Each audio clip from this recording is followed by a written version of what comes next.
আসসালামু আলাইকুম। আজকে দেখাচ্ছি সরিষা ইলিশ এর জন্য আধা চামচ হলুদ গুঁড়া, আধা চামচ মরিচ গুঁড়া, আধা চামচ লবণ দিয়ে মাছটা মাখিয়ে হালকা একটু ভেজে নেব।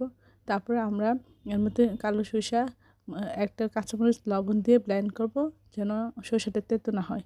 আমরা এর মধ্যে এখন তেলের মধ্যে পেঁয়াজ, কাঁচামরিচ দিয়ে একটু ভেজে নিয়ে তারপরে আমরা এর মধ্যে সামান্য একটু পানি দেব।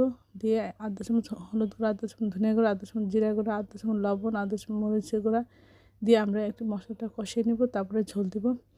দিয়ে এর মধ্যে আমরা সরষের বাটা দিয়ে দেব, মাছ দিব। দিয়ে এক পাশ মাছটা একটু হওয়ার পরে আমরা উল্টে অপর পাশ হয়ে নেব। আসলে সরষে ইলিশ অন্যরকম একটা স্বাদ, অন্যরকম টেস্ট।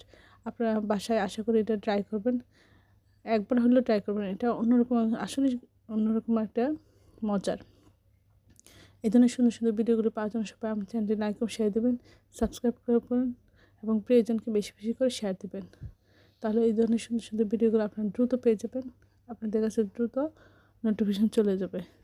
আমার চ্যানেলটা অনেক সুন্দর সুন্দর রান্না আছে, নাস্তার রেসিপি, আশা করি আপনারা সেগুলো দেখবেন।